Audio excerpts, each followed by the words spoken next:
Critical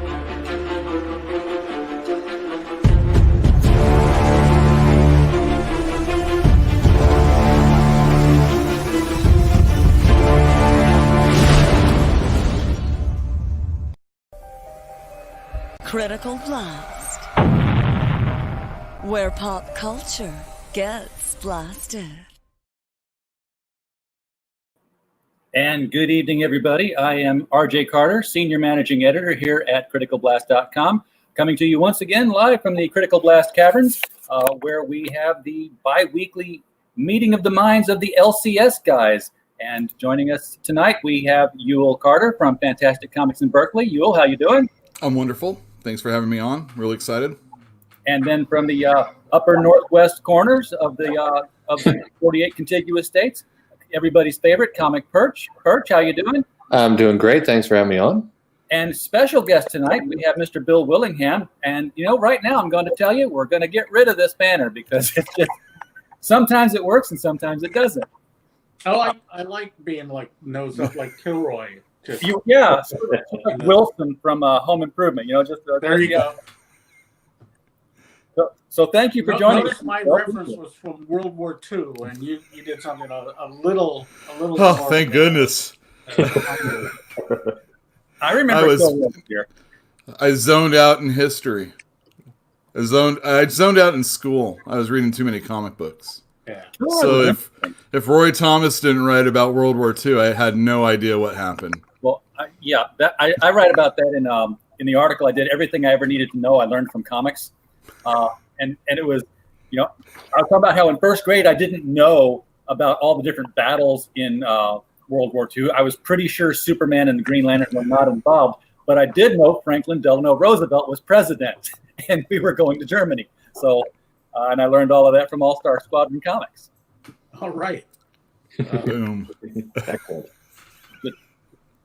The only thing I learned from comics, it did me wrong. It created one of the more embarrassing moments of my life. But you know, it's good. You learn something.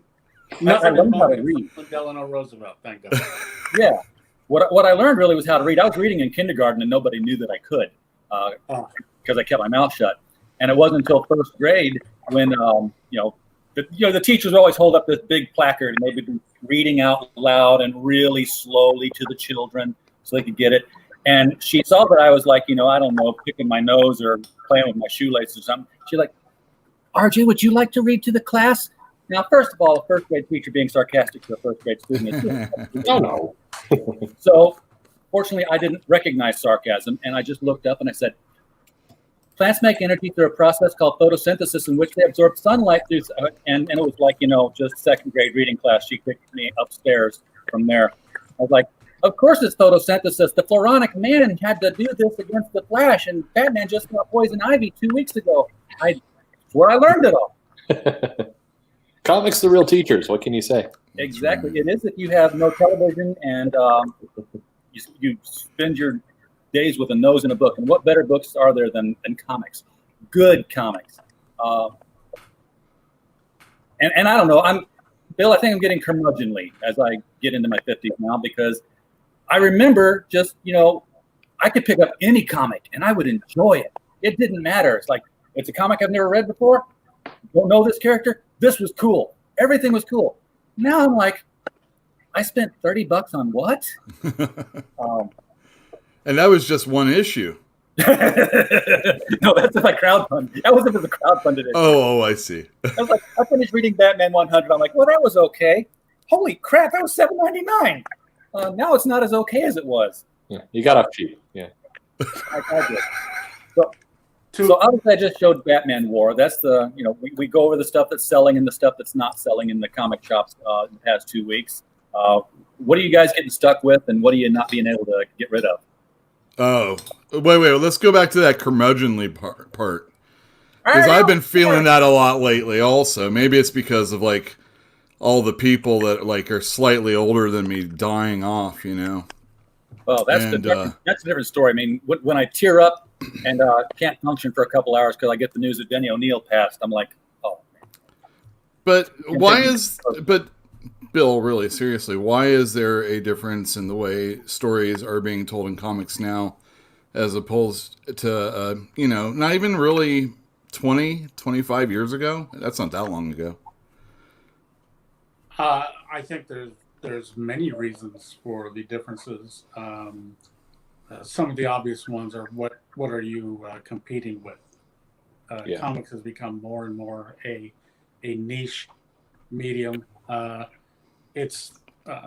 hate to drag us back to, we were talking about World War II before the show. I hate to drag us back there, but comics were a mass medium then, and maybe for another 10 years after, and hasn't been universal since, as far as our printed types of comics. And I think part of it is the idea to, we're so connected now. 20 years ago, you'd put your comics out, hope they find an audience. Occasionally, you would hear back from your readers. And mostly they'd be polite, but you could have conversations. Now, there's so much interaction. Everyone thinks they're in the same room and willing to just unload on you about how terrible your comics are. And back in the days of manners, you didn't have to hear that all the time. Nowadays, you hear it a lot. And if I could communicate anything to my readers, it's yes, I know how terrible my comics are. I mean, I can look back at my stuff and see only the mistakes. It would be a kindness if you could talk about some of the good stuff, but also the idea that you're hearing from your readers so often and speaking directly to your readers so often, it becomes a little group that you want to cater to. Yeah. The idea of using comics to, display your politics or your wokeism or what have you. It's a fairly new one. Everyone talks about it. Well, there's always been politics. Well, there's always politics in any kind of story, yes, because they're stories about things that we know. But there probably hasn't been that kind of evangelical note to it. And I don't mean just in a religious sense. I mean, I'm trying to teach you to be a better person, and better person defined by what I feel and believe at the moment, which will change tomorrow. But for right now, this is the kind of person I want you to be. I don't know. That's a guess. Maybe they've always been this bad. The cream rises to the top. There's still great comics now. There's great comics being produced. The problem is now there's too many ways to access all the crap ones. Comics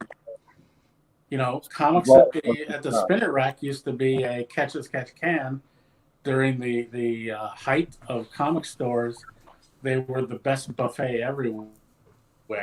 Anywhere. You take what you want, you leave the rest. What could be better?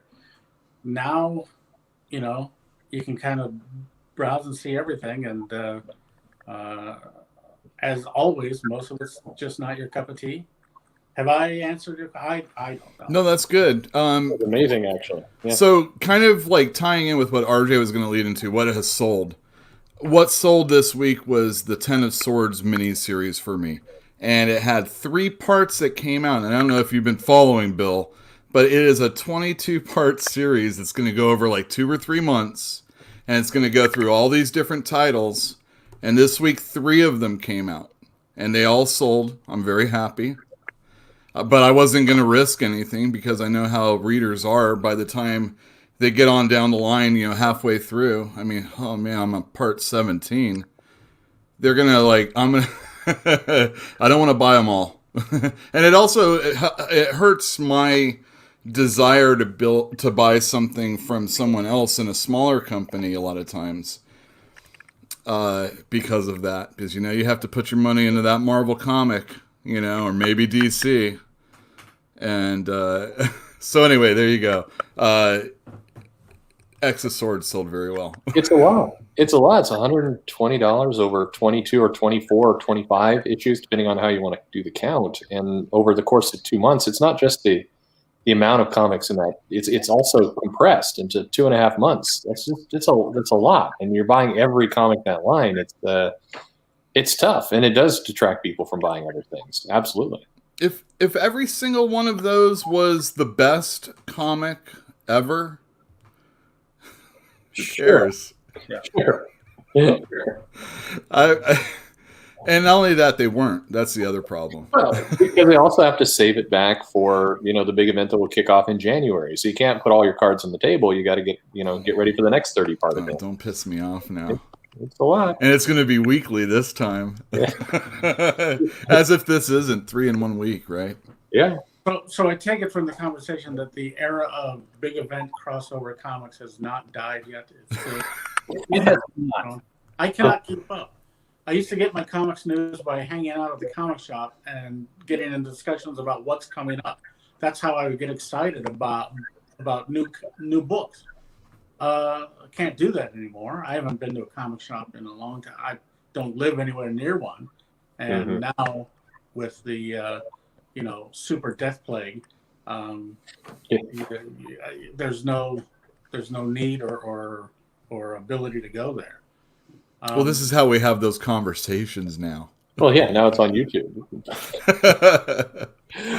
which is not great because with this distance between us, it's kind of what you said earlier, Bill. It gets you angry faster. There's you don't have to hold back when you're not seeing people, so people can go nuts with the commentary. And in a lot of cases, the bad comics that wouldn't get a lot of airtime now get tons of airtime because it's fun to go off on them over and over. They would have just died on the spinner rack, and now they're brought front and center where they should have been.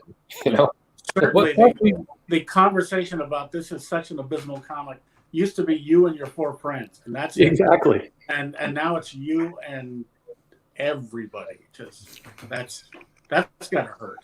And plus, they're doing it immediately. It's like I put my comic down, I fire up Twitter, I'm like, "Fuck this shit," and that's gone.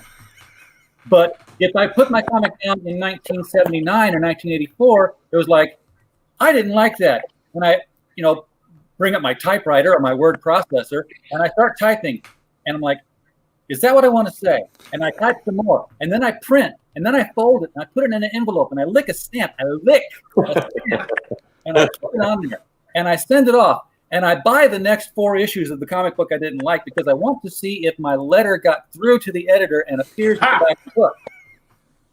Yeah. Because that's where that was all done. And, they got...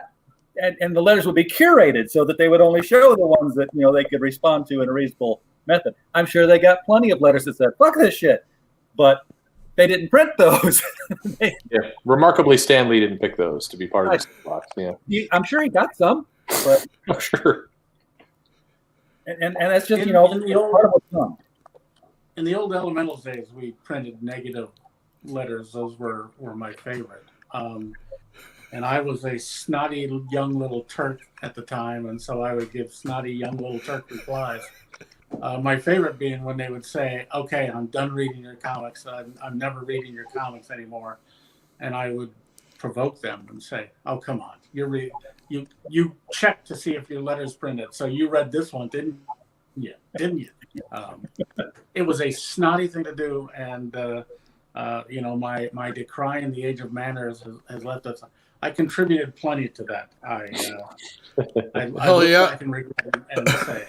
It's a business plan, though, man. I think if this wouldn't be healthy for culture or anything, but with that said, if you're like Marvel right now, pick a couple of your titles and just publish all the hate mail and none of the happy mail, and just spend a couple pages on that. It would become performance art. It wouldn't be a good thing, but it'd be entertaining, I guess. Marvel responds to their hate mail now by just putting characters in their comic books like Snowflake and Safe Space. This will piss them off now. Yeah. True. Bill, I'm going to tell you, this is my first time getting to actually talk with you. I've never met you at a convention or anything. And after having read Elementals and having read all of Fables, I sincerely thought you were British. Oh, no. Most people thought I was British during the Fables era because that's what Vertigo was publishing. I had not intended to go with Vertigo for that reason. And it's like, I can't do the kind of British cynicism, fight the power, potty lip, face shrapnel teenagers that you guys love to do. So I told my editor at Vertigo, I was like, yeah, I'm working on this thing, but it's not for you guys. And she made me tell them the entire idea of Fables. And she goes, yeah, that's for us. And you're pitching it to us Monday, and we're going to pick it up. And it literally seems so far from what Vertigo wanted to do. But I saw, text. Remember message boards and things like that? Yeah, yeah. I saw message boards where they said, "Who is this Bill Willingham guy?" I don't know. Another Brit writer, and it's like, okay, all right. I mean, I got the Willingham. We come from Britain, our people. Sure. But a long time ago. I mean, a long time. So yeah, I don't mind people thinking I'm British. I suppose I don't really care. I don't know why you would get it from Elementals that I was British. So that seems odd. Well, I think because when I was reading Elementals, it was DC and Marvel, and then everybody else. And for me, the everybody else that I was reading always seemed to be 2000 AD, Judge Dredd. Yeah, those were just American flag, their inroads to our markets then, because of comic shops that these Brit things that I never knew existed would show up on the stands. I read 2000 AD. I read Warrior, things like that, and it was around that time. I can see that now. Fables for me was the book. I love a lot of what you've done, and this isn't. I want to embarrass you here, but Fables is the book that for a long time period it was a consistent one. It was the one that, this would be weird praise, but I remember being able to go and pick that book up and be confident about what I was going to get and enjoy it. And during that time period, all the other titles were moving, bouncing around. You had a very long run, and it's like I had comics I loved and comics I hated out of the same comic from other comics, and yours was always the one that was just reliable, a good read, and that was you pulled off. That was a tumultuous decade. You pulled off a great run during that time. Well, thank you. Yeah, I worked in a store where we sold. It was always alternative. We're in Berkeley, right? This is not my store. It's the one I worked at. Right. And it was like 8-Ball was like a top seller. Optic Nerve, Love and Rockets, that type of stuff. Right. And when Fables came out, I think that was when Vertigo was doing the $1 first issues. I was like, oh, we're going to go crazy on this one. Finally, Bill Willingham's doing something. Because I was down. Yeah, my editor said that a lot too, but no, it was a damn good selling series. I mean, and then for us during that time, eventually Why the Last Man comes out. That was solid for Vertigo. 100 Bullets. I think that was all around the same time for the most part. Yeah. I had fun trying to guess who the new characters were and where they came from. It's like, okay, now this isn't just, anybody who walks on the scene isn't just like extra non-playing character number 3 to get the dialogue moving. This is somebody. Who is this person and where did they come from? And I also like the fact that none of the fairy tales were buglerized. They seem to have actually taken their origins from the original tales that were being told. I mean, obviously they're modernized. They're living in modern New York and they're acting like modern people.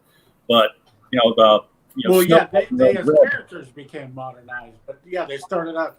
One of the premises of Fables is that your fairy tale happened as it was told. I'm not going to change that. The only exception being that many of those fairy tales had multiple versions, in which case I was free to pick the version I liked. But yeah, they were those characters, and it's only modern now because they've been alive that long. And I interrupted you, and I apologize. No, that's fine. Because I was rambling. The different things I liked with it, like Prince Charming. There was only one Prince Charming. He got used a lot, but you made him. Yeah, he was the same guy. He got divorced and remarried and divorced and remarried. Yeah, It's that clever. was another of the rules, that if it's possible to combine characters into one character, we would do that. But things like Snow White, Rose Red, Will You Kill Your Lover Dead, the whole original tale of them and the bear. I was like, well, that's a subtle line that means something in the original story, and you had people and animals, and they were in relationships. I was like, that's edgy stuff.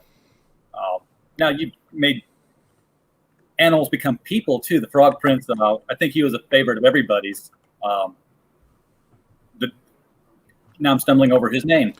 Flycatcher. Flycatcher, thank you.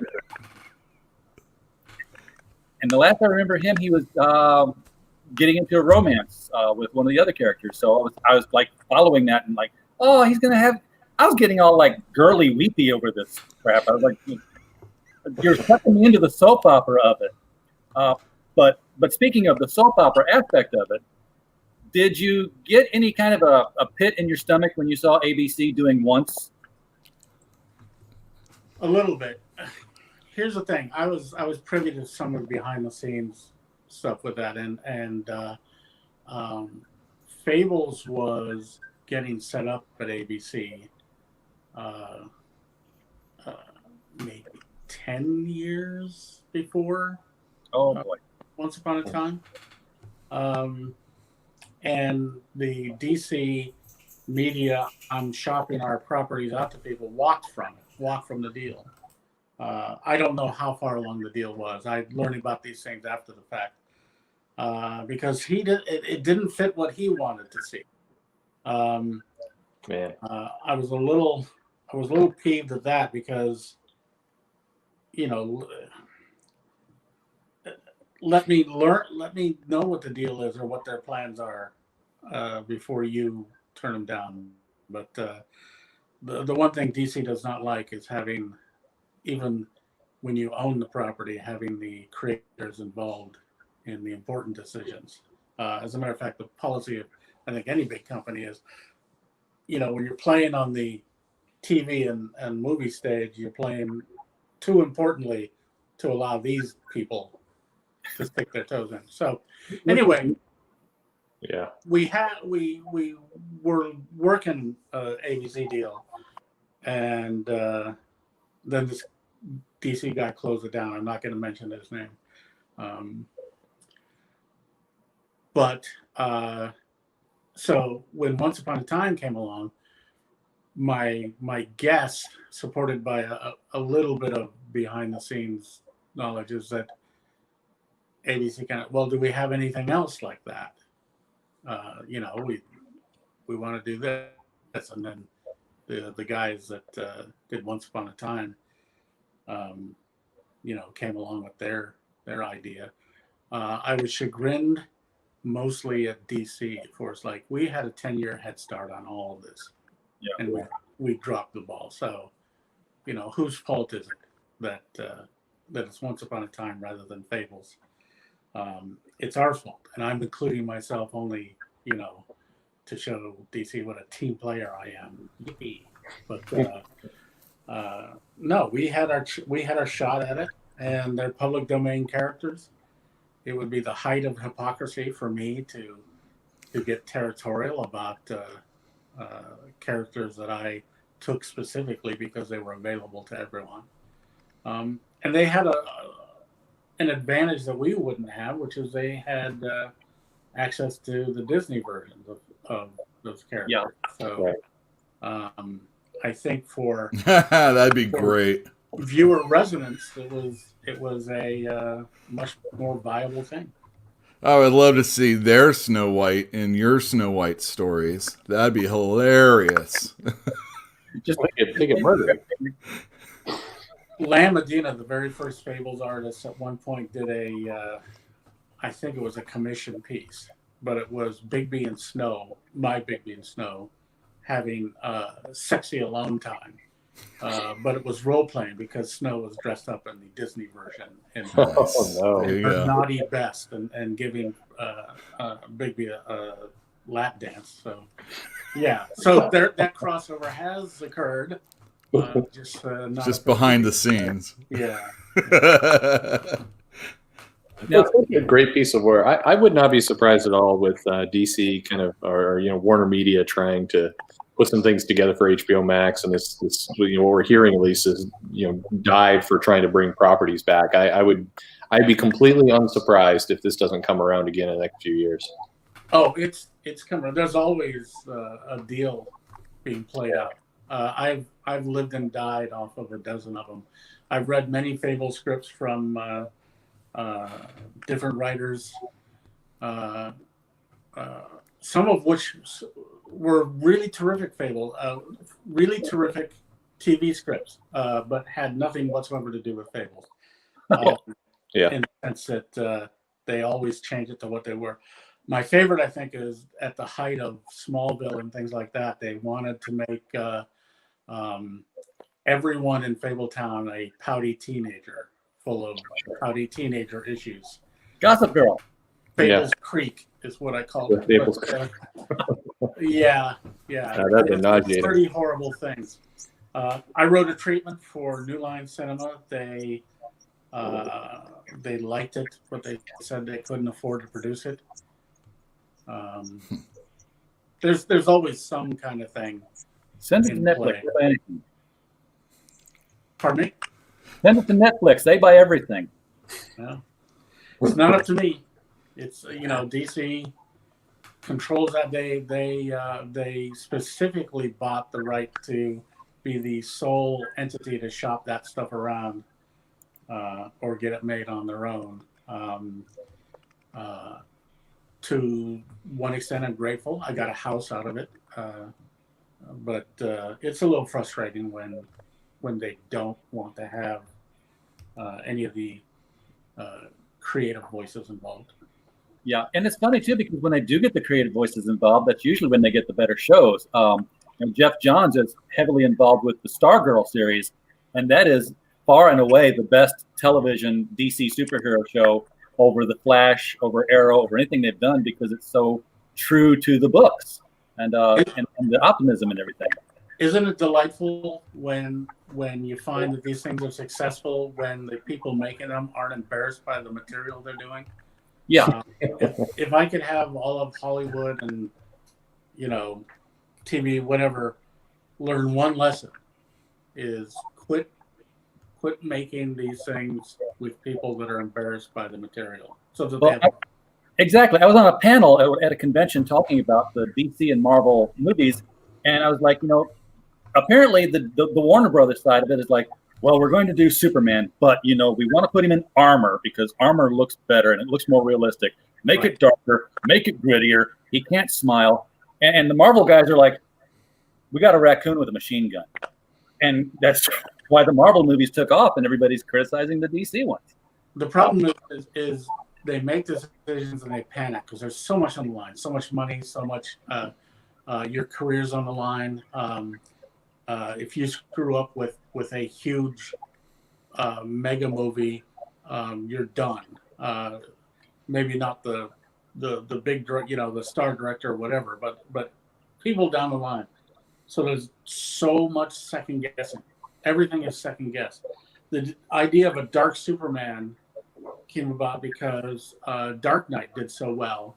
And these DC folks actually made an announcement like, oh, now we understand what to do here. We're going to make Superman dark. And they said it giddily, like finally we understand these characters we own. And they don't, of course. They didn't. It's like, yeah, Batman dark, that kind of works. Superman, have you met him? I mean, yeah. Nobody at DC, 50 years of material, get to know the guy. Yeah. Nobody at DC knows the characters since Dick Giordano died. It's like it just passed. All right, so do you think that like because of HBO and DC and all that stuff getting all mixed together, do you think that Fables or some of their other Vertigo type things will get picked up to maybe be existing? Because the way the trades and the way the series kind of all played out, it would line up pretty easy for a few seasons, for television. And since everything's all about get more product out there all the time, Do you think like going back and looking at their existing stuff, that might be possible? It comes around often. Like I said, at any given time, there's several moves to get this stuff made. Every one of them gets to a certain extent before it is killed off or dies or loses momentum. Mm-hmm. So the answer is, I don't know. It requires a whole bunch of things to go right to get anything on. And green lighting things. I've been, Fables have been greenlit many times, but didn't go the distance to actually get made. So I don't know. The advantage is they will not face a Game of Thrones situation where I have to worry about the writer not keeping up with these seasons because it's done. Yeah. The disadvantage is so much of it has been done now. I keep seeing so many things parceled out to other projects.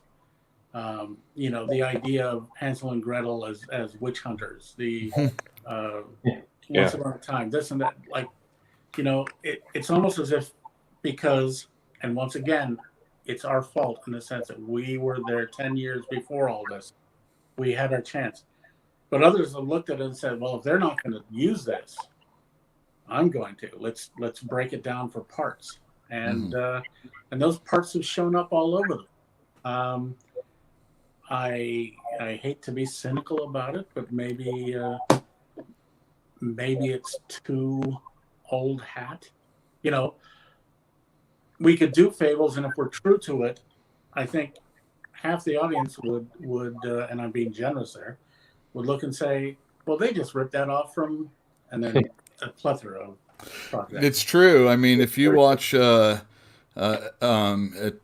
mob movies in reverse, and then you get to The Godfather, please, Yeah.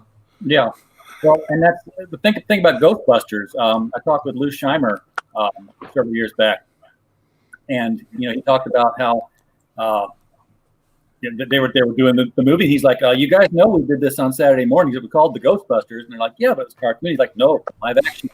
And they had to work out a deal with Columbia where Scheimer would get Larry Storch was in that, wasn't he? Yeah, Larry Storch, Forrest Tucker, and Bob Burns as Tracy the Gorilla. And watching things out of order gets out. They did the new Ghostbusters, Filmation's Ghostbusters, as a cartoon after the movies had come out. And people got upset because it didn't have Slimer, dude. It didn't have Slimer, but it had Spencer Jr., Kong Jr., and still Tracy, the gorilla. And people got upset because they thought they had turned the black character from Ghostbusters into a gorilla, and that it was a racist thing. Oh, I never heard that. I think it was just Slimer. No. Lou told me this directly. Oh, my gosh. Yeah. Well, see, there you go. Except people had to actually type that letter out and then put it in an envelope and send it out to get upset. Yes, they did. So we've had a number of questions going by in the chat here. I want to make sure I get them in here about elementals. A lot of the older school folks here. Sure. And one of the things I had questions on the side here too. So we'll start with that because it's my show. You sold the rights to elementals to Comico. Is that correct? Comico. However, that was the first question. Comico or Comico? It's pronounced Comico. Remember the kind of Japanese manga invasion was just beginning then, and so they were fans of that with the Robotech and all that kind of stuff. They wanted their company to vaguely sound Japanese, so it's Comico. All right, very good. All right. Does Andrew Rev still own the Elementals rights? Sort of. Like many things with Andrew. Got it. I told it so many times. It just makes the tumors in my head ache. I feel a short version. Comico made a lot of decisions. Once again, not involving the creative people because we're idiots. That drove the company under, their company. Kamiko was the Lasorda brothers and some friends from the Philadelphia College of Art. They got together and said, hey, let's form a band and learn to play these instruments as we go. But they were financed by the elder Lasorda brother, who was a very wealthy physical therapist, had a practice out in Norristown. So they had money. They had a good run because of that. They made some good decisions. They made some bad decisions. Finally made one bad decision too many, and they were broke. They decided to go newsstand distribution and lost $200,000, I want to say, off that deal back when that was a lot of money. Yeah. It's still a decent change. Yeah. Right. I could use it. Yeah. So when they talked about their new restructuring, they introduced Andrew Rev to us as a fourth partner. The partners were Jerry Giovinco, Bill Cucinato, and Phil Lasorda. He was the fourth partner coming in to revitalize and all that. What they didn't mention was it wasn't a partner, it was actually a buyout for pennies on the dollar, I believe. Andrew Rev was buying out Kamiko. So I made the offer I wanted to leave Kamiko. I was ready to go on to other things. I didn't want to abandon, people that had become friends, rats deserting a sinking ship. So I said, look, make me an offer on the Elementals. I'll leave that with you to, keep you guys going, but I'm out. Along the way, I learned that it was actually just this Andrew Rev guy. And by that time, and this to my deepest regret, when I found out that it was just to him, I should have backed out of the deal. I was broke, stupid. He had money, apparently. So I went through with it, even though he tried to cheat me at several points of the deal. And see, that's what I want to dig into, because I'm doing a story on that. Not yours specifically, but new stuff. Yeah. The problem since then, so he had the rights. He had the rights to do Elementals. He's lost the trademark to Elementals. That was bought up by another. Because he let it flag. He hasn't published them. He hasn't protected the trademarks. Since then, like the character Monolith was published in DC, a different character, but really, really similar. Fathom, we know what happened with Fathom. Back in my DC days, I wanted to do an ad because Turner's Fathom Comics was like all the rage at the time. And just do a comparison of, 20 years ago, I did this, now this is coming out. And just down the line, Rebecca Golden, I think her name was Silver, whatever, all the comparisons. And then the end of the ad would be, if you want to know what the great Michael Turner is going to do 20 years from now, follow what I'm doing today. DC did not want to go with that. Anyway. What? Hindsight, it actually works out pretty good. Continuity Studios, DC, Neil Adams did a Ratman guy, all of the parts have been used elsewhere, and Andrew Rudd has never protected them. So I'm not a lawyer, and I'm not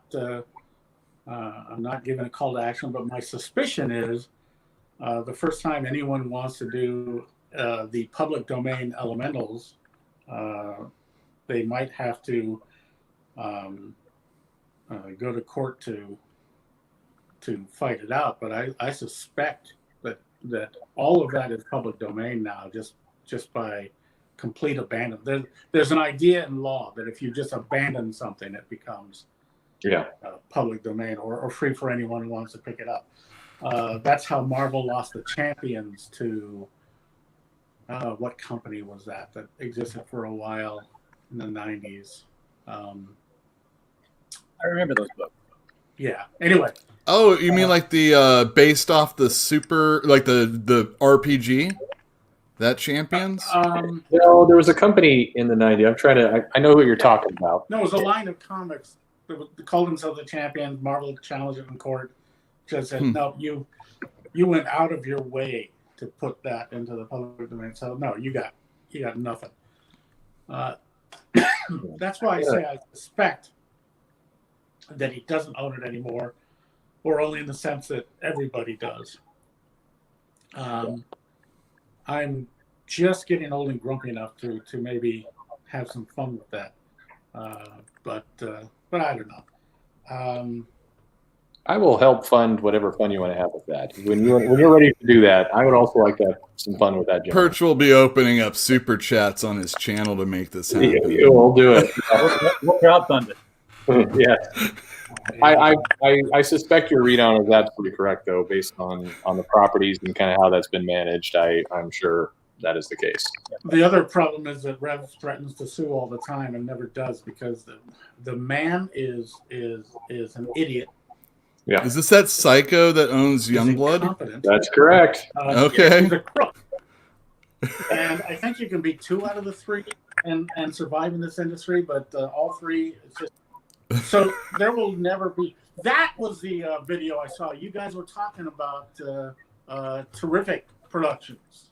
Yeah, Wes and I'm thinking critical. We're going over that. Oh. Yeah. And we didn't go nearly deep enough. Right after that video came out, like 3 or 4 people sent me contracts, and it would be funny if it wasn't tragic. Yeah, I laughed anyway. I've got It's ridiculous.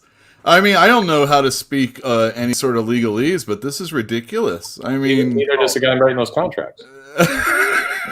I've got 4 I people. would love to see one of those contracts. Oh, I'll send them to you. I'll hook you up on Twitter. Yeah.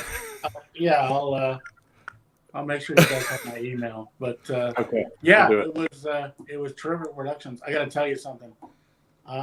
It's good it wasn't a live stream, or maybe it was at one point, but I didn't find it live. Otherwise, I would have been on the phone and yelling and screaming and correcting you, young punks. But that's always the case. We get a lot wrong too. Yeah. So I personally, I would not encourage anyone else to go test this in court.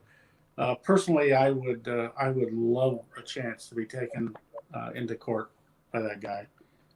My personal bucket list is I have to, at once in my life, argue my own case in court where the stakes are high, and do it pro se, because what's the fun of letting someone else do all this thing? It just Rev would be just such a wonderful foil for that particular.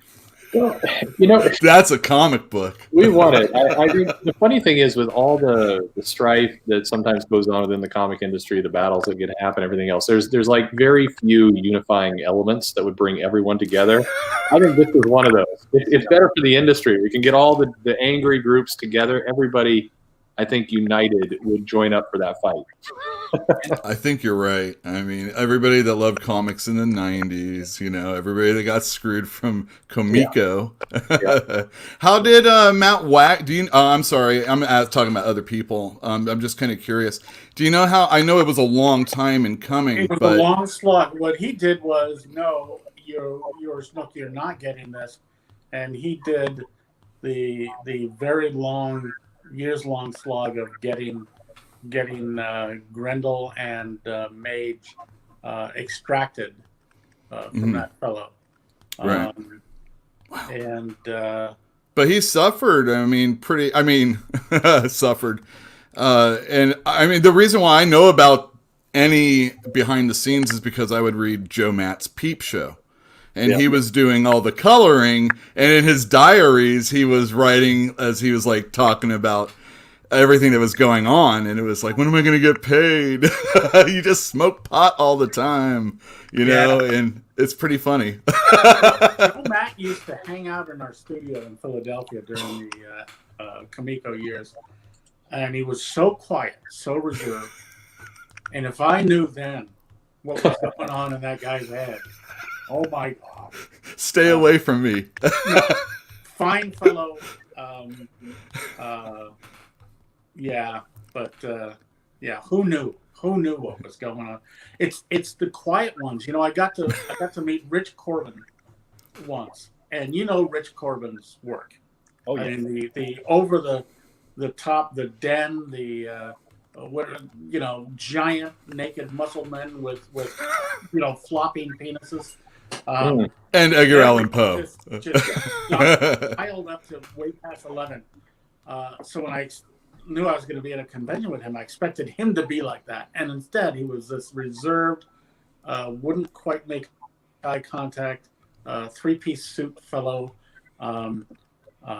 Very much, it's like everything gets out in the comics. It gets out in the work. There's nothing left to have for a personality or any of that. And who's the guy that did Reed Fleming's World's Toughest Milkman? What was his name? Oh, but do you remember that comic? It was. I never read that one, but I do. Oh, it's wild, just savage craziness. And he was this button-down fellow with, you know, because it all comes out in the work. I wish my work was so good someday that there was nothing left for me, that I was just this hollow husk of a fellow. Let me. All right. So you were talking behind the scenes about your work is crap.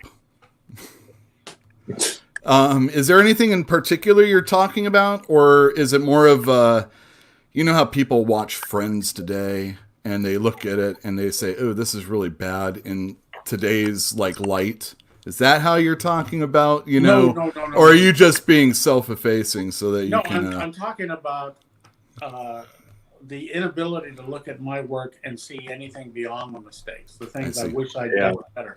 It is a calculus of my skills.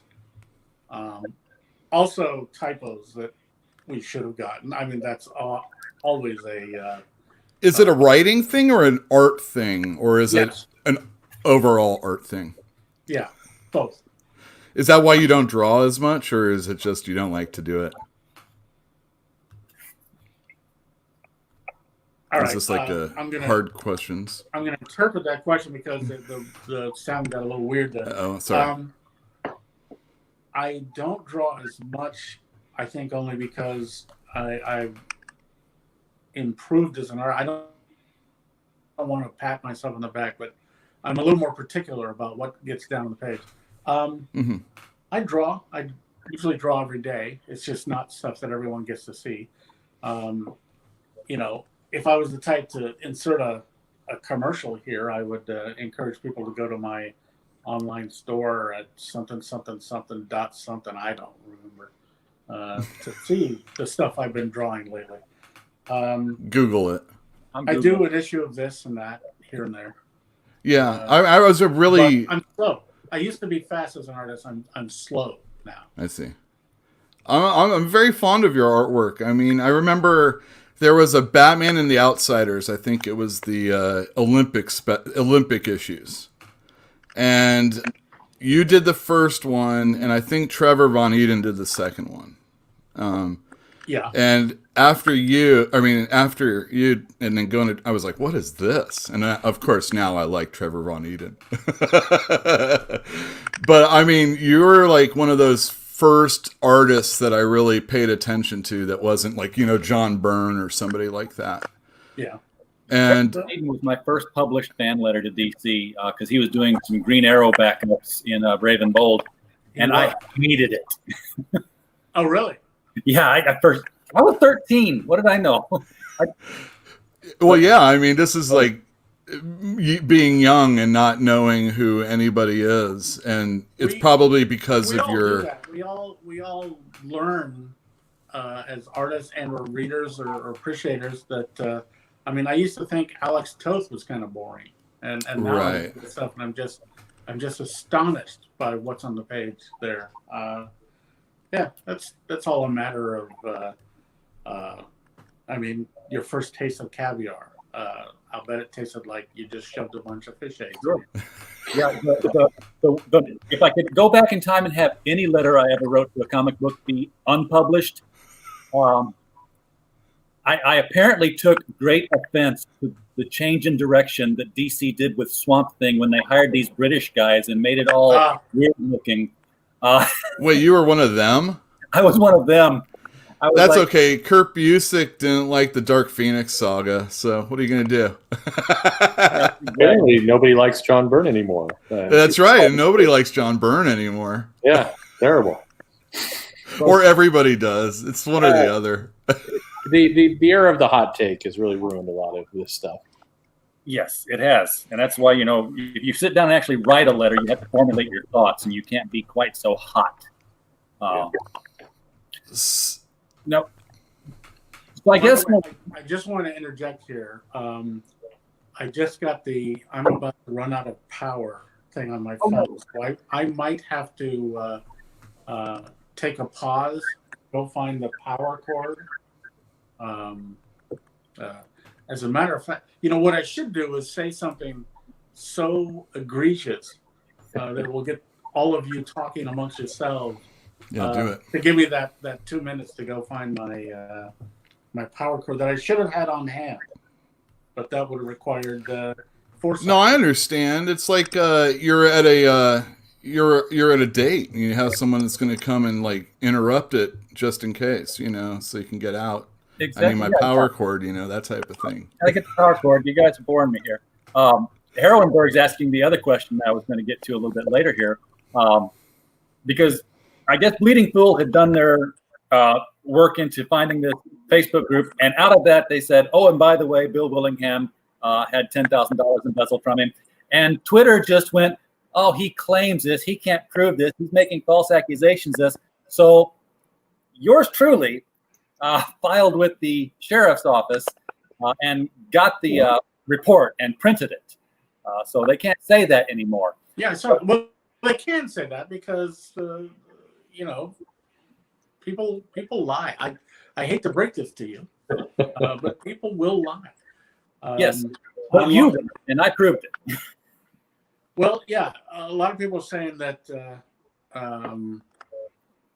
he can't even say how much was taken, and they get that from my statement that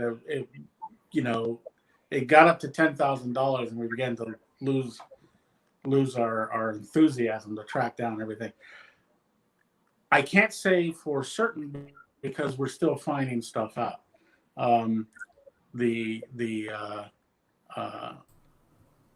It's never going to be recovered. The part of that didn't get reported because I wasn't aware of it is lots of people looked into that once the Bleeding Fool article came out. Right.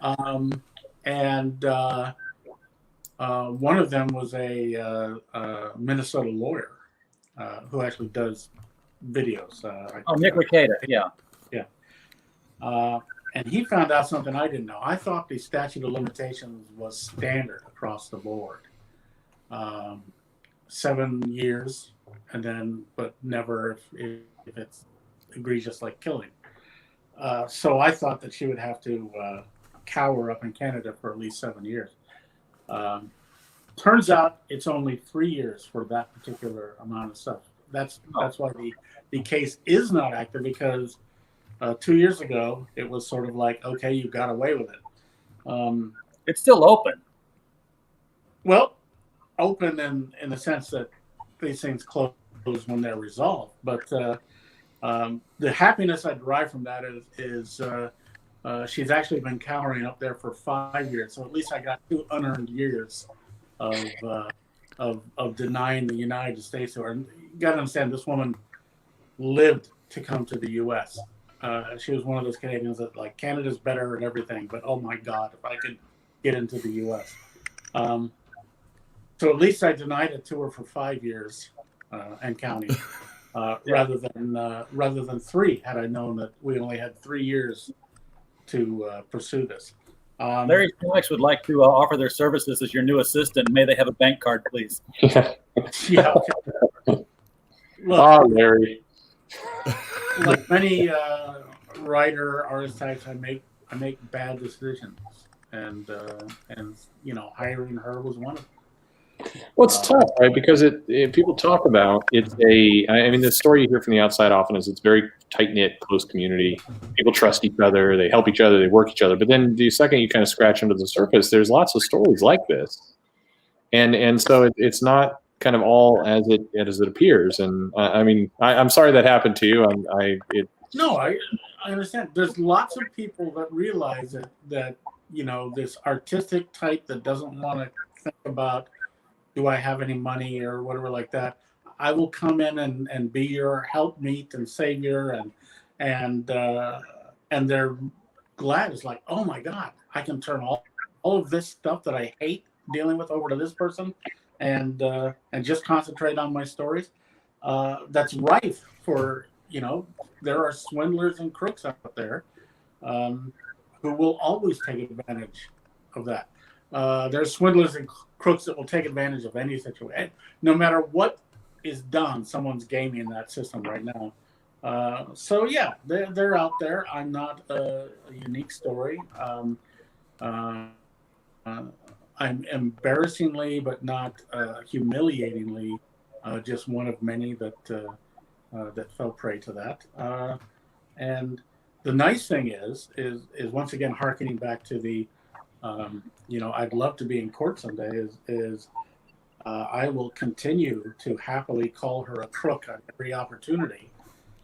She keeps threatening to, I'm going to take you to court for that. And I'm like, please do. And I promise idea. Yeah. I have an idea. I would even like defend myself. So it's slam dunk for you. And yet I bet I win. So. Yeah. Right. Let's talk Andrew Rev into hiring Stephanie Cook to be an assistant editor at Terrific LLC. No, you got to understand, you cannot deal with Andrew. He will cheat you. His philosophy is to cheat. He once had us in all the people that he had managed to talk into continuing with the new Kamiko. Had us in a room at a Chicago hotel. Back in the old Chicago convention, the one that was right at the airport there. I don't know if you remember. But he admitted that, if he knows that a freelancer is not going to work with him after a certain project, he'll always screw him out of the last check, because he knows it's like, well, I'm not getting any work from him anyway, so I've saved that amount of money. The last check. And the guy did not realize he's in a room of people that he was trying to talk into working for Kamiko. And we're all just like looking at each other like, are you hearing what I'm hearing? And he was just blithely going on that's his personal philosophy. His other personal philosophy, speaking of the trying to figure out if a lawyer actually helped him write that contract, no, he piecemeals them together because he thinks that if the contract is ever challenged, the fact that he kind of did it as an amateur will make the judges, okay, well, you shouldn't have done this, but your heart was in the right place or something like that. It's all a calculated, I'm saving money. The guy can get a lot of life out of every nickel, but also his policy is to cheat when he can, and he admits to this, or he admitted to it. So yeah, those two is sort of like it wouldn't be like the ultimate villain team up. I think it would be like matter and antimatter colliding. Well, Bill, I've got 4 contracts here from different artists, most of them in Brazil and South America and such, where they all got sent the one contract to do the work, did the work, and then got sent the second contract and said, oh, no, that first contract, forget about that. Yeah, this is the real contract you have to sign, which is, of course, the big story. But in one of those contracts, he has it codified exactly what you said. He just said at the O'Hare Hilton in paragraph 3, if you refuse the next project, you give up claims to all the royalties on the first project. Yes. It's like, if you don't do this, I'm not going to pay you for what you did. Yes, that's him. He's a crook. And none of this would hold up. I mean, if you went to court, he is exactly doing, and many people have, the idea of like, hey, I'm an amateur and a dummy, so I can't really be faulted for the things I didn't know. That defense doesn't work. People can try it, but it will not work. But yeah, he's like you said, he's a crook, and it's just amazing. Somebody sent me some of the pieces of the contracts and pointed out that certain paragraphs, certain sections, were lifted from other kind of contracts that were just found on the internet.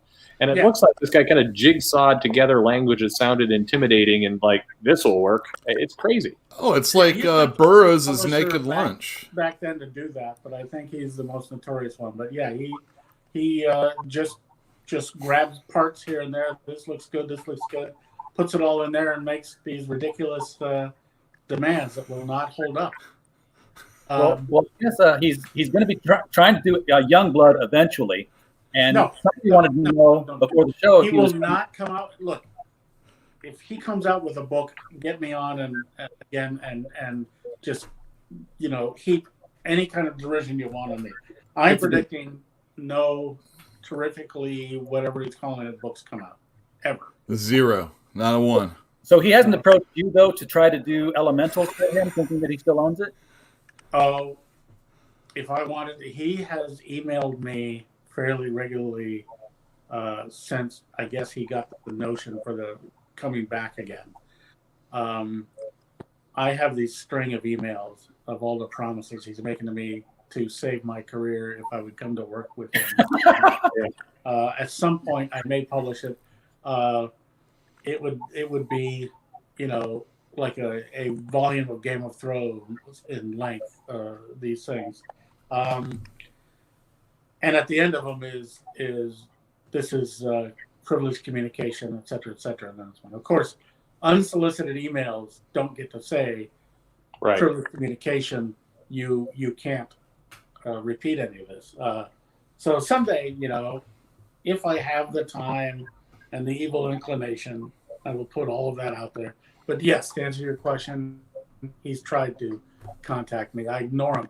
In the old days, I used to call him up every once in a while and offer him $1 for the back of the Elementals. I stopped doing that when I realized that he was just going to use those as opportunities to talk to me, which when you speak to this fellow in person on the phone, you can actually feel the brain cells crisping and dying as you continue. And so after a while, the humor of that wasn't worth it anymore. Is his verbal syntax the same as his tweeting syntax? Because I'll read some of his tweets. I'm like, the words are English. I know, I can tell what the words are. He's cutting and pasting just like he does his legal documents. He does. That's what it is. I've had many conversations with people. Lots of people have tried to use me as a conduit to getting the rights of the Elementals, including not Bruckheimer, one of the blow 'em up movie guys, Don. We'll just go with Michael Bay. Maybe it was Michael Bay. Yeah, that's a good one. That'll get me. Anyway, and I warned him, just don't do that. He's under Jim Lee tried to make a deal with him early on. All sorts of people, and they come out of it universally saying, he would talk for an hour, and I couldn't tell you what he just said to save my life, and that's part of it. But also part of it is you can't make a deal with him. If he says, okay, for example, I'll sell you the Elementals rights for this much, and the guy comes up with it, he says, no, what I meant was this much, and then this much. But, you can't close a deal with him. My first conversation with Dan DiDio when he came in at DC, took me out to lunch to talk about all his plans. And his first plan was to bring the Thunder Agents over to DC. Oh, and yeah. They were owned by, what was the other guy? Dynamite? No, this is before Dynamite. This was John Carbonero. Yeah. Ex Brooklyn cab driver. Mm-hmm. He had the rights of the Thunder Agents. He was another one of these that you just couldn't make a deal with this guy to save your life. It's just he was a piece, a bit of fluid that was constantly changing, and also tried to write in the contracts that he gets to keep the original art for the first 3 issues, because if the book doesn't make any money, I'm left with nothing, and you still have your talent. Anyway, John, right. He was one of these that you just couldn't pin him down on anything, and like nailing Jello to the wall. Several times. So I told Dan DiDio, just get out of it. Don't do it. You're going to regret it. And he goes, no, we got it laid in, hammered out, gung ho. You know how DiDio is. He's the greatest drinking buddy in existence, but that's another story. And I said, okay, I was hoping that this lunch I would pitch you an idea since you're the new guy. But all I can say is you're just going to regret ever getting involved with this guy. And certainly a year later when you'll notice that DC never did publish the Thunder Agents. So how did that work out? He just said, I will never talk about this again. And that John Carbonaro guy, who's dead now, God rest his soul. I believe that the DiDio had him assassinated, but that's no. He was the same way. So there's at least two of them out there. I think the industry creates it. I mean, there's a certain, not of everywhere, but this personality type does hit in shops. I'm sure you'll have some stories as well. Of like, there's these kind of it. I don't know, for whatever reason, they start to just leak into the business. It's nuts. Yeah. Carbonaro, I don't want to put paint entirely with the same brush. I think Carbonaro actually had ability or the desire to do well and do right by people. He just didn't have the capabilities. He didn't have that third leg, which was, I want to do evil, which Andrew does. He has that third leg of the pillar of the tripod. I want to be stupid. I want to be incompetent. I want to be insane. Oh, that's 4. And I want to be evil. So. Beautiful. Quadruple threat. So I guess with the rights hither and yon and the trademarks not defended and people already doing their own versions of characters, there's no hope of Elementals ever being revived as the original team.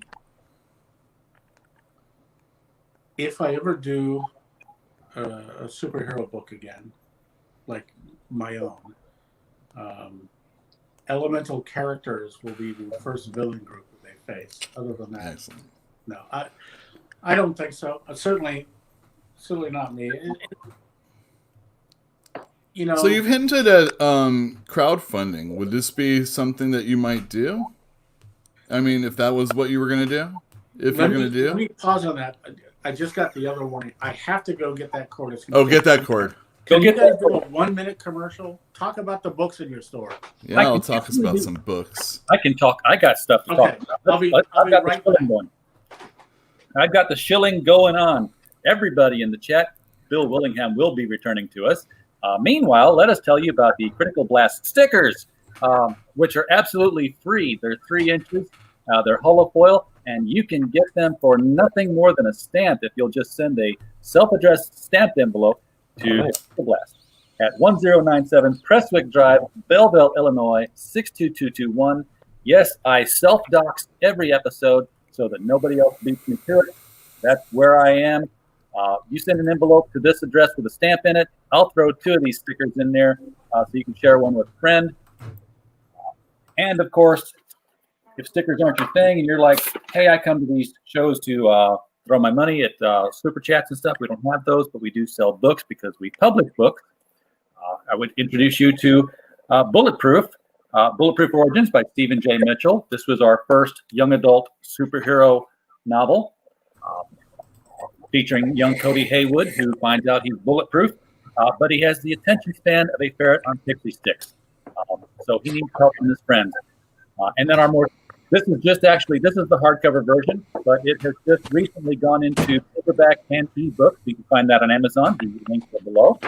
And our latest book is The Devil You Know. This is a 20-story anthology with 20 different writers from around the world doing their own different takes on people's meeting with Old Scratch. Do some great Halloween reading. That would be The Devil You Know. Our Jay Carter is the editor, but I wrote nothing else in it, so it's going to be good stuff.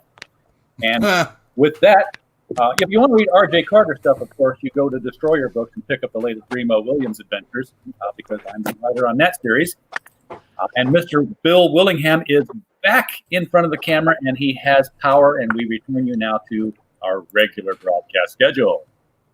All right. Sorry I crapped out on you there for a bit, but I should have anticipated the power needs of this kind of thing earlier. I had a full charge, and this thing just sucks up the power. It does. I have to do these on my own iPhone, and eventually I had to buy all kinds of contraptions to where I could have the microphone in, and a power charger plugged in, and the headphone. I'm glad I have a laptop that works now. He has a lot of hamsters running too. Yes, they were adolescent, radioactive, and black belt. Well, the ghost of Steve Jobs would really like you to buy a new phone. You're to talk, right? Yeah. I know. I was going all robot-y the other day, and I'm like, I have everything hooked up the way it. What am I going to do? You know. Okay, so you were talking about something. All right. Yeah. Let me lead into this. Actually, I thought we were only have a couple seconds left. Bill, you had a tweet recently that was kind of it felt like it was soul searching, or kind of like maybe saying, hey, this is the reality of the situation. I'm observing all these other things. Maybe this is the way to go. And you were talking about crowdfunding mostly. And that's a big, generalization of what you said. If you want to specifically address any of that, I would love to know. And I would also like to know if that is something that you are going to be doing. Will I be doing it? I'm not sure. My reluctance is based on the fact that looking into crowdfunding, the ones that succeed are really top-notch promoters, self-promoters. And to do a successful crowdfund, you have to be reminding people constantly that the crowdfund campaign's out there. You have to be kind of rah, let's do this, let's get it together and make a success of this. I find myself increasingly unwilling to do it. Self-promotion, that type of thing is my gas tank for that very small, and I run out of the enthusiasm to do that pretty quickly. An assistant. So that's one of my concerns, and the other is it's going to require learning a lot of things that I never wanted to have to learn. I hear you there. Putting anything like all my stuff, electricity, power, water, what have you, is on automatic pay because I can never remember to pay a bill. I used to know it was time to pay an electric bill when the lights went out. I will never not be that guy. So getting just a check in the mail is the hardest thing for me to do. Sending out hundreds, perhaps thousands of books. Mm-hmm. Once you get all that money in, and now that those greedy bastards actually expect something for all that money, and you have to send them a book, that's difficult to do for me. Well, how about this, Bill? What if somebody else was crowdfunding a book and asked you to write it, and then they took everything else? Yeah, that's fine. The job of storytelling, pared down to its essence, is create the best story of which you're capable, and then find an audience, and that's it. That's all there is. Every structure in comics or publishing or whatever is even the biggest movie is just part of that, of like the technology of getting the story to the audience. The thing that I went on about, maybe I didn't speak very well in my badly constructed Twitter thread, is that nothing else matters, and so far the crowdfunding thing seems to be the the quickest, not quickest, the most basic. Here's my story. You guys sign up by signing up and pitching in. You're becoming the audience, and that's it. It's a two operation deal. There's a lot of work behind it, obviously, but there's just two functions to deal with. Building the story, getting it to the people's hands. And I think that's how McBaron's doing it. He's doing a lot of crowdfunding books, like Florida Man, the graphic novel. Yeah. He's writing it, but somebody else is taking care of all the fulfillment and everything else. And he just goes on some live streams to talk about it. Yeah. That much. I mean, you're getting lucky right now, Bill. I'm thinking of doing it, and part of it is I had a extended conversation with Ethan Van Sciver and I said, yeah, you got to you do the crowdfunding, and then you get on to the YouTubes that you kids have, and you do YouTube videos and all this kind of stuff, and it's like, well, I've got a face for radio. I don't want to do that. So when you guys ask for that, this is a test to see if I can stand it. Mm-hmm. When I look at this at some other point, I assume, even though it's live, it's going to be available. Is that? Yeah, it'll be available first thing in the morning. Yeah, I'm gonna look at myself and say, well, what a goon you look like. Why would you think of being on the tubes, the YouTubes? Have you seen Ethan Van Sciver? Yeah, but look, I don't have to be embarrassed for how he looks. Just me. So he enjoys maybe the desire is there, but I'm still doing an investigation. And the other thing about that is I'm out of the loop, and so I begin to notice that this is becoming a thing. And I hear about things like Comicsgate, and I would ask people what Comicsgate is. Mostly, if you ask them what's Comicsgate, you get a series of invective and how dare you and Nazi and and just people screaming, don't do it, don't you dare do it, and it's like, well, where in there did you answer my question? So it's hard to find out about this new because people are so vile to each other for reasons I can't comprehend. I want to tell a story. I want to find readers that want this story. That's it. That's all I want. People ask like who I direct my stories to. It's like whoever wants that. That's my target audience. Oh yeah. And I don't care. I don't care about your politics. I don't care about making a better person out of you, or sucking you into my evil schemes. Nope. I have no evil schemes.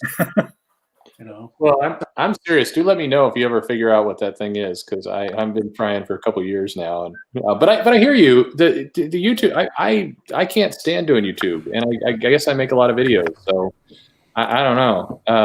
You have to kind of want to enjoy it, I guess, to bite off that piece. And whether he looks foolish or he doesn't look foolish, I mean, Ethan seems to enjoy what he's doing, so it's going to work. And if you don't enjoy it, I think that's going to be a trick. But I'm actually chatty. I'm not. Yeah. Right. I mean, yeah, he's a performer.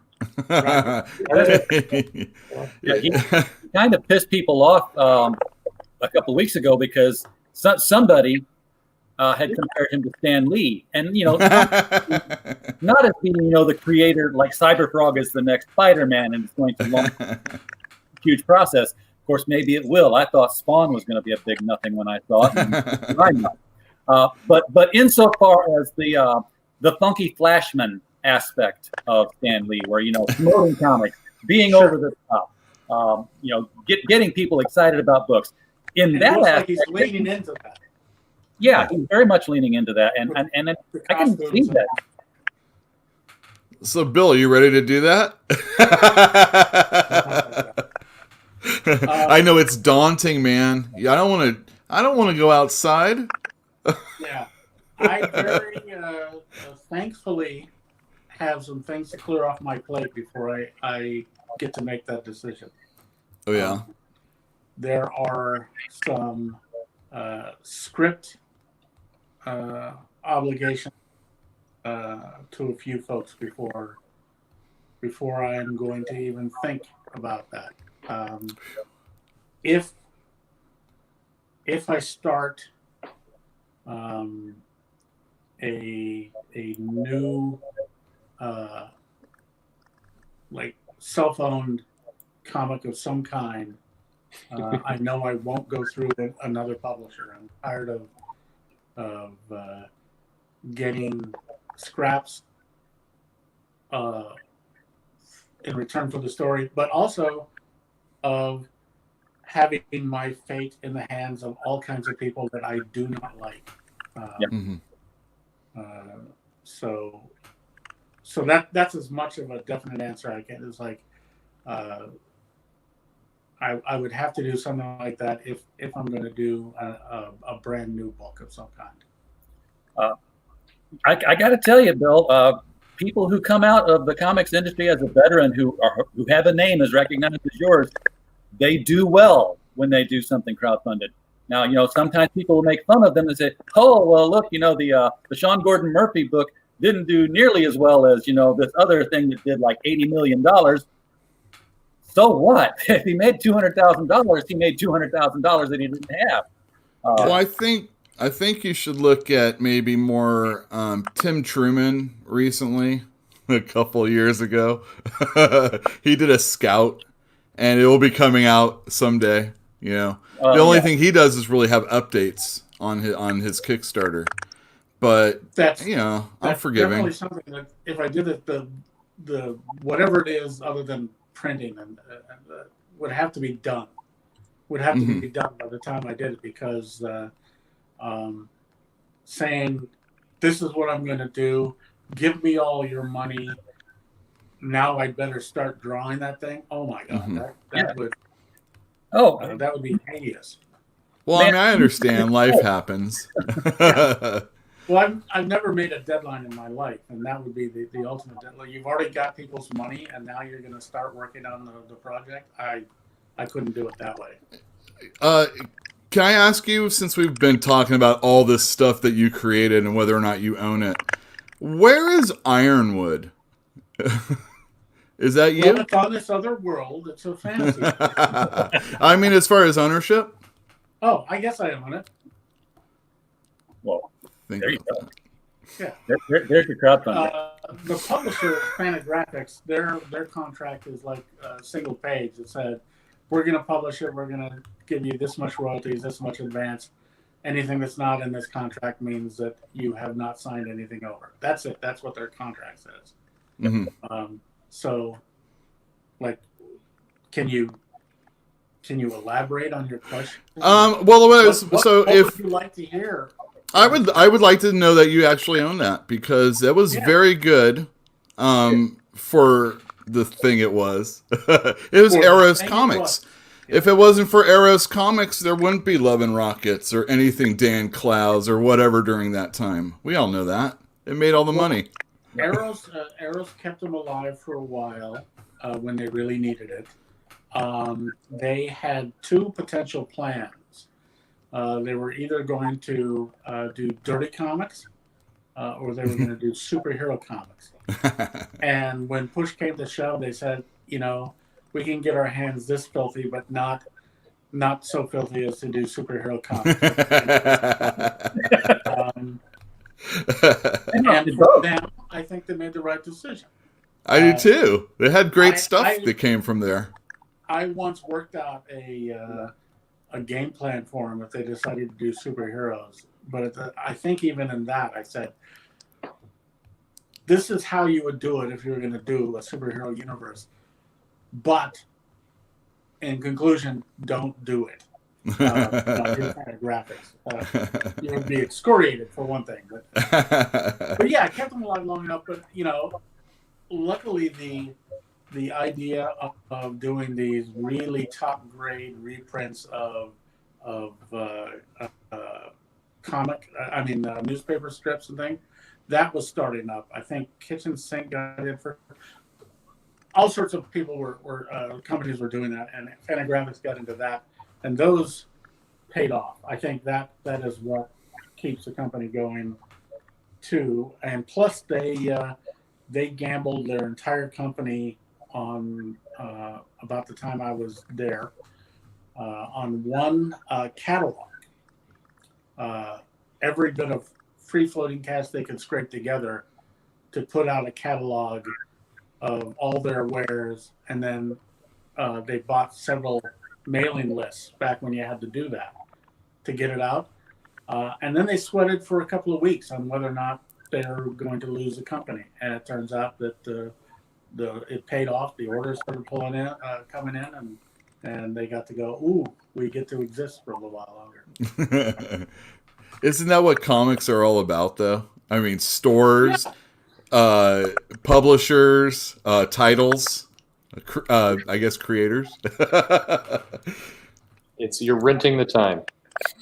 Yeah. So I got a question for you guys. Why are you guys so encouraging to crowdfunding when that sort of cuts the store out of the equation? You're all store people in. Yeah, it brings it back. I mean, the thing about comics is the more people coming into it from any angle, it's helpful.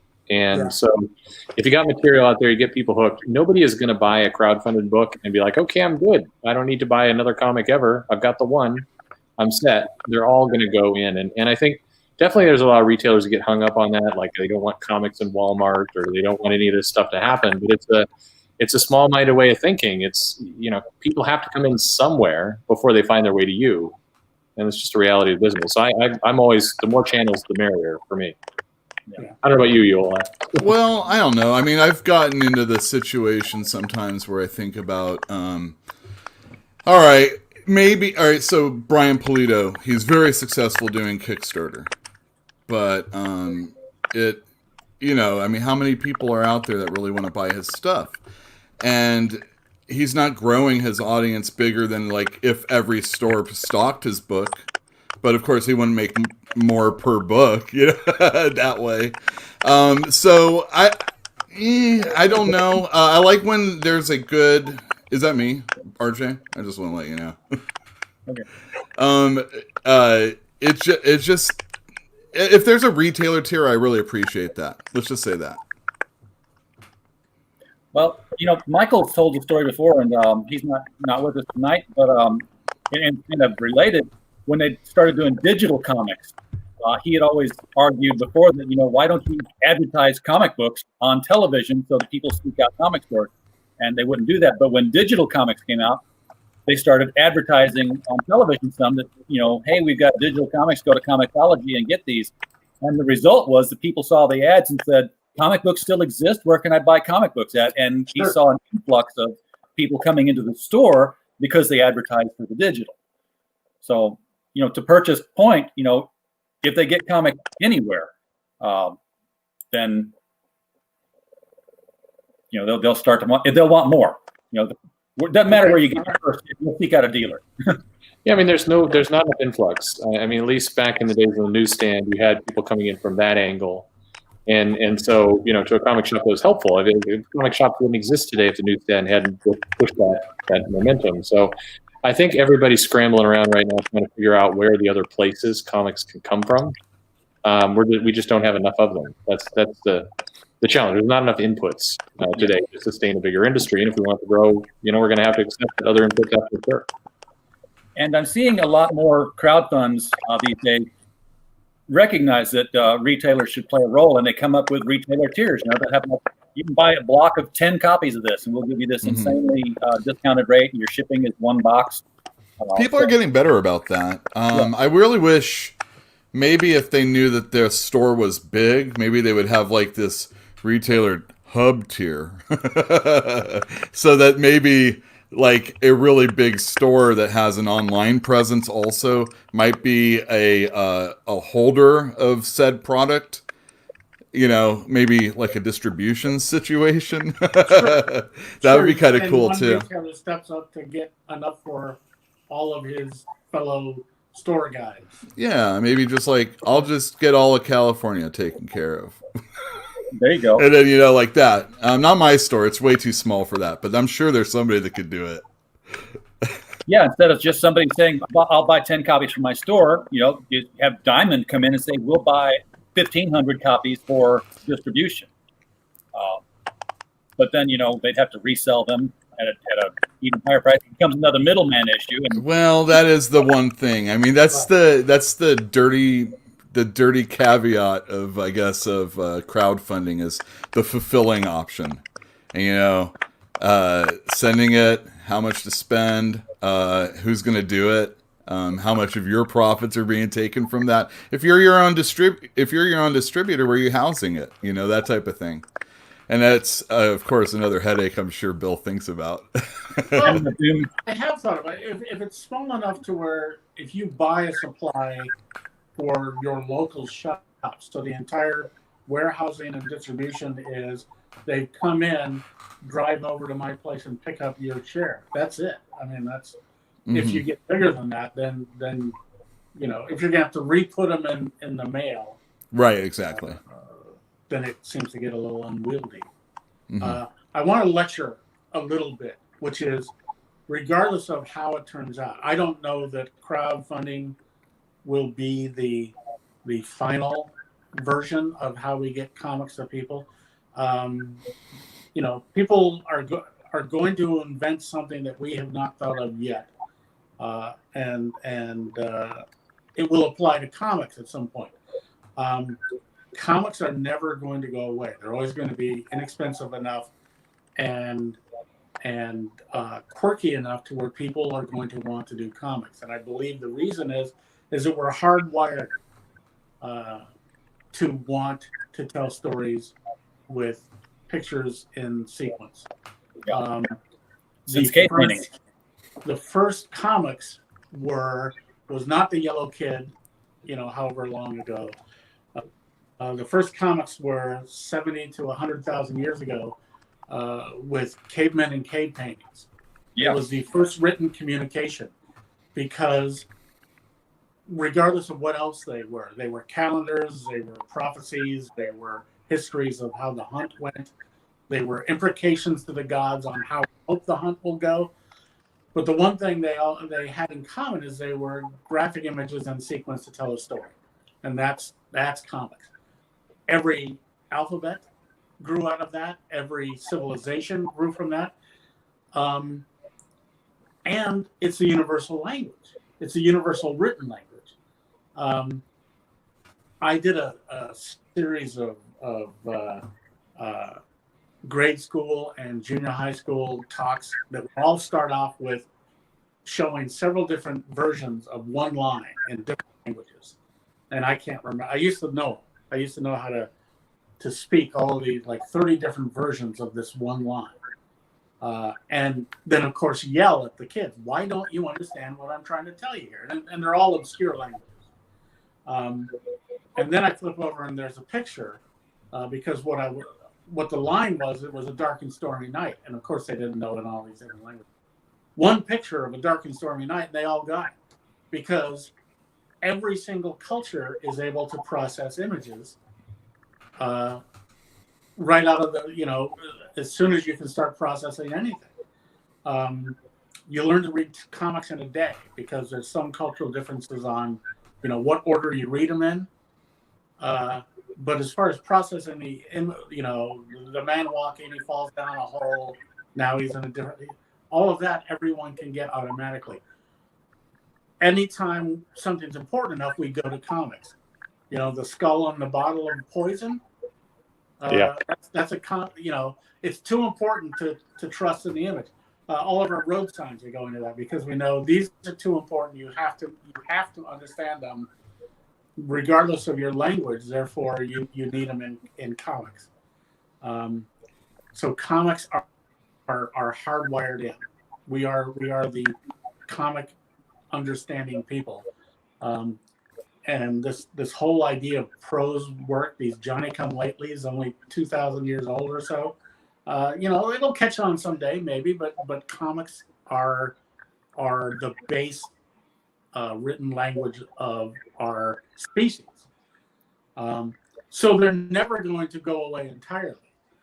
I don't know how realizing that translates into, oh, well, now that I know that comics are always going to be with us, how do I cash in on that? I don't know.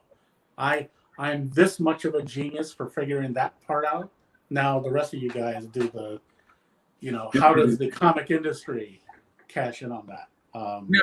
So why has it always been then that this is the oldest and most longest standing form of written communication, and for years, decades, a minuscule amount in comparison, we've been told that that's the form of communication that works for dumb people. You're not educated if you're reading that form of communication. This new thing is the way to go. Yeah, those people need to be slapped down with the history of graphic images. They need to. It was not well argued in the face of those. I was in the industry long enough to where I've been told exactly that. As a matter of fact, a lovely woman I was trying to pick up at a convention in Victoria, Canada, at the Empress Hotel. Lovely place. She was as desirable as a human being could be, and she was there. She was a reporter and trying to cover the convention because that kind of stuff was becoming trendy. This is back in the 80s. And then at one point she goes, I think I understand now. Comics are literature for people that aren't as intelligent as people who read prose. And I got to tell you something. Exactly that. She was not attractive anymore. It's like, okay. And I think I was close to closing that deal. I'm not sure. But anyway, I was young and handsome. All the attractiveness went away. It's just like, oh my God, you terrible, terrible person. And she was sincere. She was trying to understand. I've run into librarians and said, no, libraries will never carry comic books because it's trash. It's gutter literature. We conquer. It's like, eat your words, all you librarians, because now comics are the cock of the walk in libraries that measure everything by what's the standard they have on the number of checkouts, their lending numbers. I don't know what that's. Yeah, they have a term for it. Anyway, that's the coin of the realm for them. And comics always do better than anyone else. So now they love comics. So the people that still go by the comics are stories for idiots. And it's true in the sense that comics are a medium. So of course there's going to be trash. There's going to be stories for idiots. And there's going to be stories for people that aren't idiots, just like every other medium. Look at TV, look at prose. It's like they have the trash, they have the good stuff, and everything in between. I've known some very, very intelligent people that are challenged by reading comics. So it's not just for idiots. Apparently, it's a challenge for every level of the spectrum. Yeah. And it's actually the only form of communication where it engages both sides of the brain at the same time. Nothing else does that. Movies don't do it. Books don't do it. You're using your left and your right to understand this medium, and it's got all your neurons fired up and going. It could be used a lot more for communicating things. Yeah. So I think the educating the readership side of it is just to learn to say stuff like that, to point it out. Reminding in the TV age, ads were aimed at moms, saying, "Remember, kids don't read TV." It's a great way to learn to read. And also, Neil Adams used to point out often in the early days of continuity studios that it's the only kind of entertainment kids will spend their own money on. That's no longer true because now video games, but for a long time it was true. TV was free and comics cost a little bit of money, so yeah, that's what kids would spend their money on. Bill, there was one thing I wanted to ask way earlier, and we're kind of closing things down now. Now, somebody asked about if there's going to be a Fables Absolute Edition. I don't think the Fables Deluxe Edition counts. Is there one? Well, I'm going to show you. There was going to be a Fables Absolute, and they got my involvement on that, on choosing where to break the stories, what issues. Then they scrapped all that and decided to go with this. And I don't know how much of that you can see. I need the full screen. Wow. That is a big brick of a book. Oh, Love That is the Indian first style. of, I think, 4, maybe, that just lots and lots and lots of Fables. This just arrived. I don't know when you guys are going to have it. That's beautiful. Yeah, that's like a Yellow Pages. Pardon me? That's like a Chicago Yellow Pages for those who remember such a thing. Yeah. But that's going to be coming out soon, and that's the first of however many it takes to do all the Fables. Do you have a because you worked with a number of different illustrators on that book, but mostly it was like Leia Aloha and or I can't remember all the different Buckingham. people. Buckingham. Was there someone specifically that you really wanted to work on that did, or was it just like was there somebody who was your favorite artist to work with? Well, I had a list of artists I would like to write stories for before I die or before they die. Some of them, they died. I wanted to do something with Joe Kubert, on my dream list. Mm-hmm. There are very few of those left. I got to get Neil Adams to draw a story not in Fables, but in the House of Mystery that I would also do stories for. I finally got to do work with Rich Corbin and Bernie Wrightson. And Bernie Wrightson, I got on the phone with him and I told him this story. I saw him on the street. As a little kid, I thought it was him. It was in New York. I thought it might be him.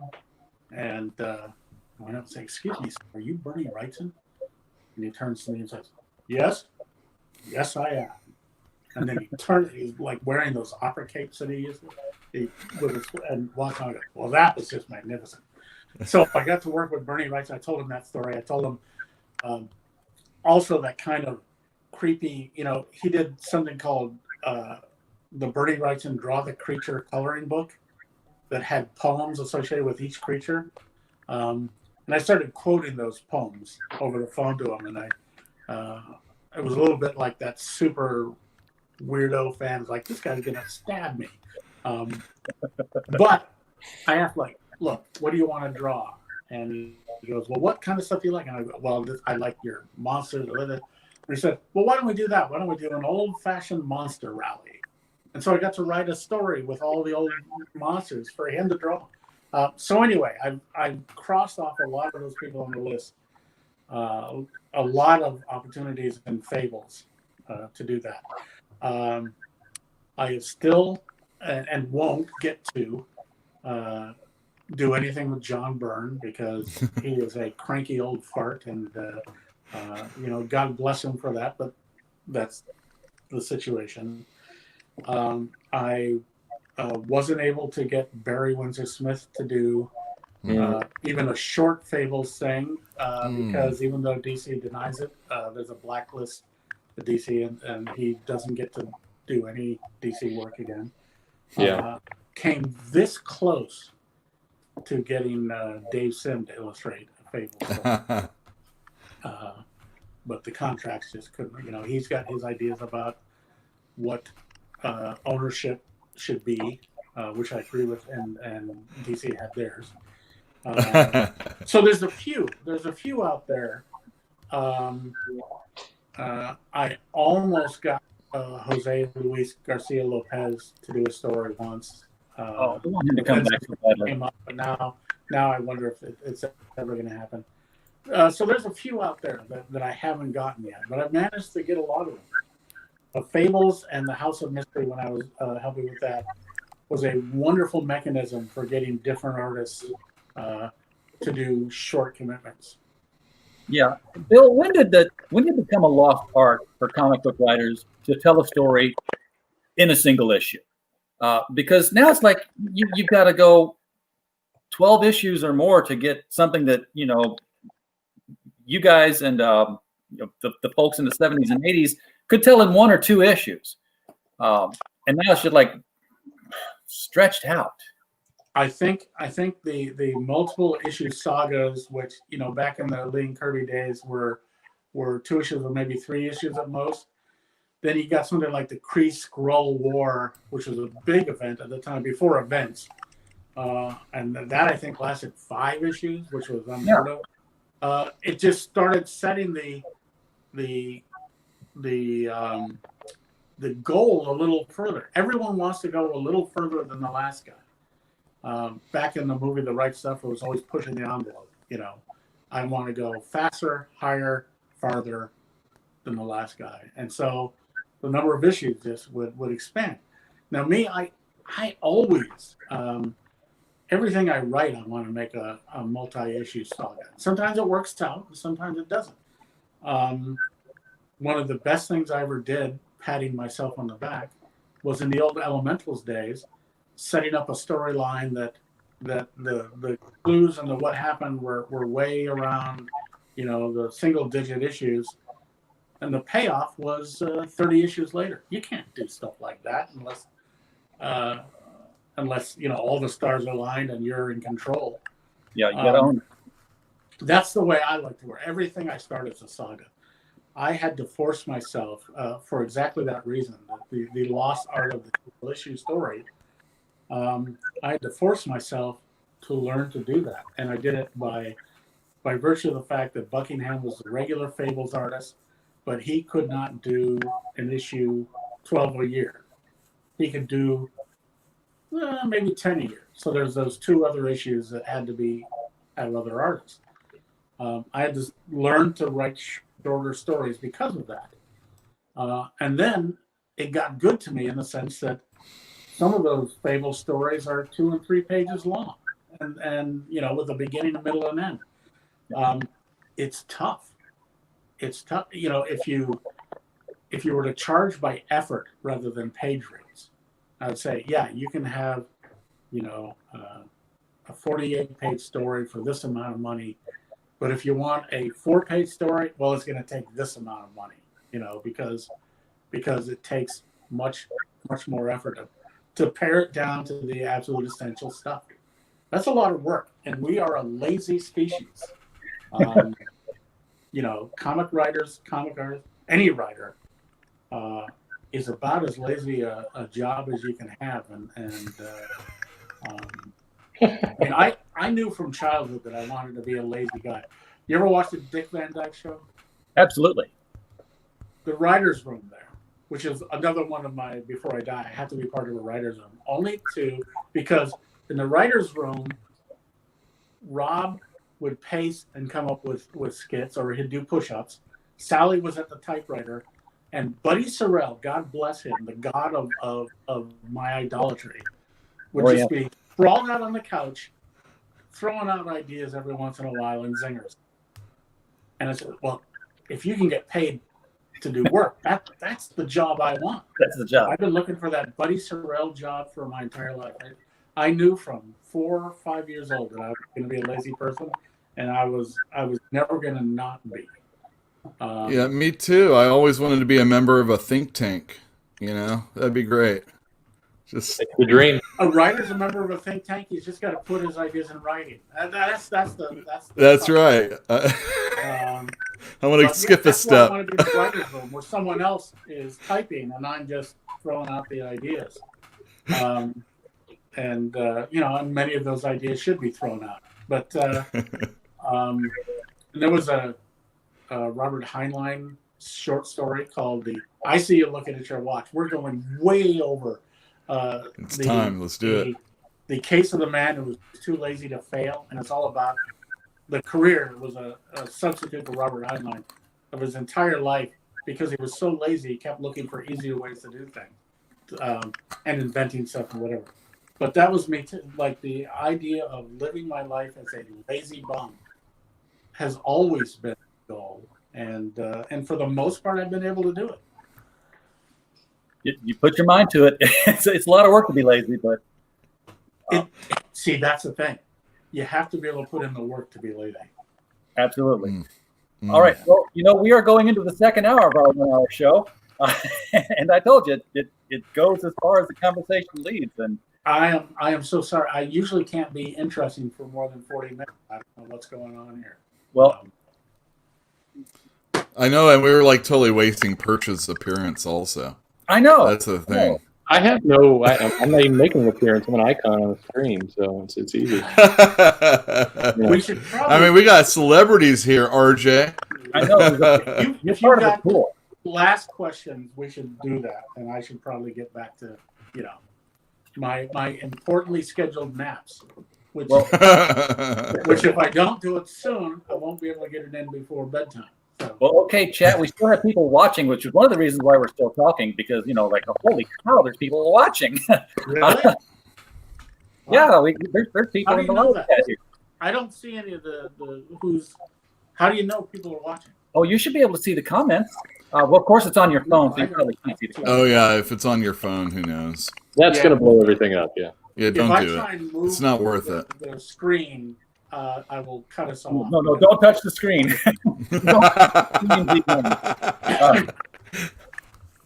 But it's been a fascinating conversation, and we're so grateful that you came on and talked with us about many things, creative and industry, which is kind of where we get to go. So Hammer of Doom's behind the game here. He says, "Hi, Bill. It's Bill Willingham. Yeah, they just noticed you're here." Very, very good. Yeah. All right, I got a question. All right, Sure. before I gotta let you know, it's actually more of a. So, how did you get the? I mean, it's probably just applied, or you got recognized and you got picked up. Is there any story behind you working at TSR? Because are you the first person to draw the Dark Elf, as far as that company is concerned? Yeah, for a brief moment, there was, I think, in Atlanta, a Drow Elf fan club, which elected me by acclamation as their lifetime.